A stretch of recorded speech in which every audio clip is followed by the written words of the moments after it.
Olá pessoal, hoje a discípula Aderhex Schmidt vai nos explicar o significado dos símbolos do trono do Henri Cristo.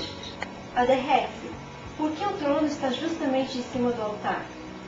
Bem, Larissa, quando se trata de Henri Cristo, tudo tem um propósito, uma razão de ser, porque tudo nele é autêntico.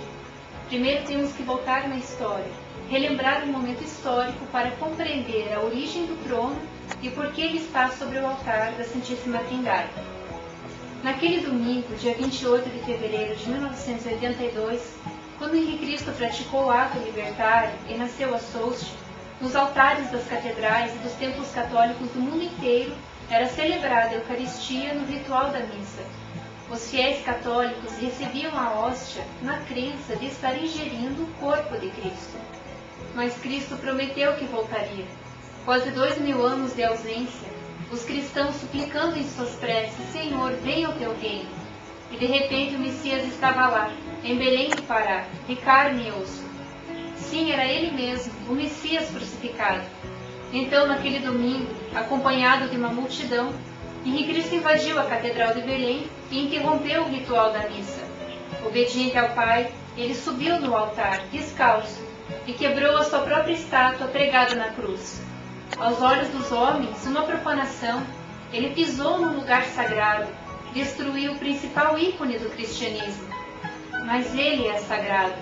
O cordeiro estava sobre o altar, não mais para ser imolado e derramar o seu sangue em sacrifício.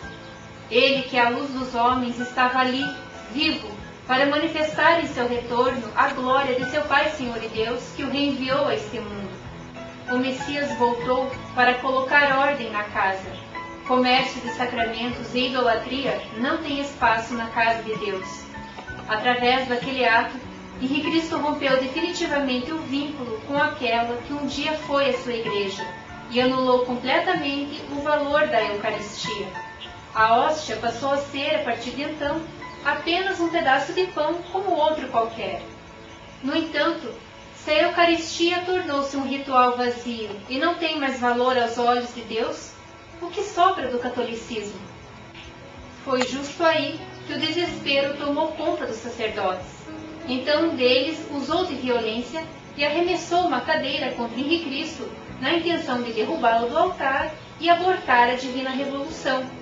Mas, para surpresa de todos, Henri Cristo, obediente ao Pai, rapidamente se apossou da cadeira e, num magistral gesto de triunfo, colocou-a sobre o altar para lhe servir de assento.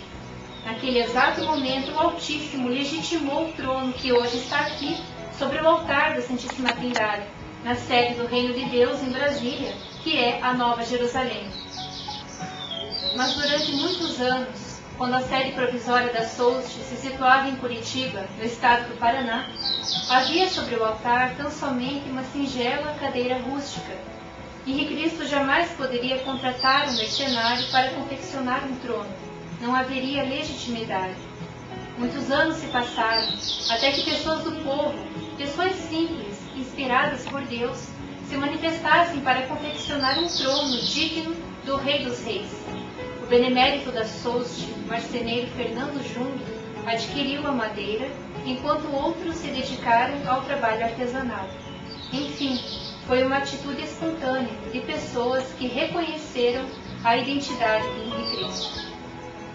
Aderhex, por que você pintou um trono de branco? Bom, Larissa, não só o trono, mas também a coroa de Henri Cristo foram tingidos de branco, conforme previsto no Apocalipse, porque o branco representa a paz. E a paz, segundo Henri nos ensina, é a própria presença de Deus. Henri Cristo voltou à Terra para instituir o reino de Deus, prometido há milênios pelos profetas, que é um reinado de paz.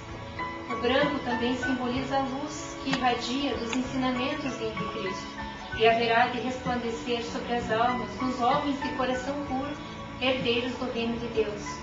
E assim, nesses tempos turbulentos, terríveis que estamos vivendo, os habitantes da terra pouco a pouco assimilarão que Henri Cristo é o emissário do Pai que veio nos ensinar o caminho da paz. Aderhex, e por que o Henri é o Rei dos Reis? Bom, na ocasião da crucificação há 2000 anos, Os inimigos teceram uma coroa de espinhos e colocaram sobre a cabeça do Messias num ato de deboche. Eles blasfemavam e diziam: se és o Cristo, rei de Israel, salva-te a ti mesmo e desce da cruz. Assim acreditaremos em ti.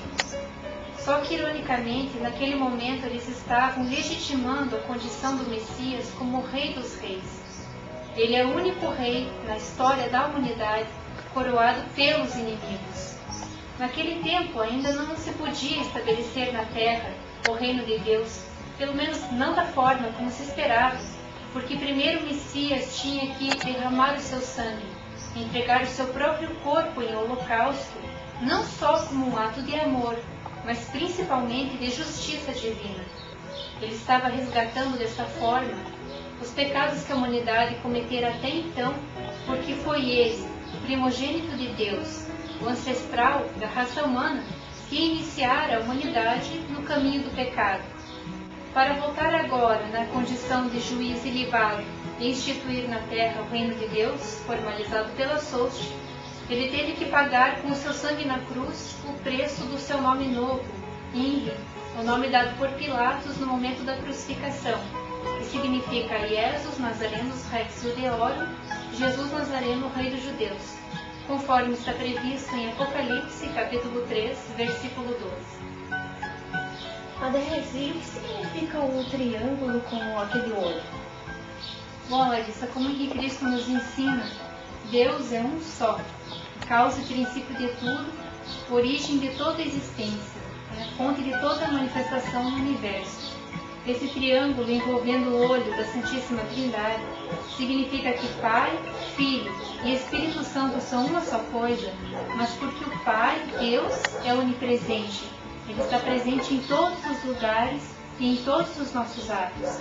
Ele que sonda os corações dos homens. O Pai se manifesta no Filho e através do Filho, sobre cujo corpo há 2000 anos e agora também repousa o Espírito Santo, o que lhe propicia as condições biofísicas e espirituais para cumprir a missão que lhe foi confiada pelo Altíssimo. Por esse motivo, Henri Cristo disse há 2000 anos, e suas palavras valem para sempre: eu sou o caminho, ninguém vem ao Pai senão por mim. O Messias é o elo entre Deus e os homens.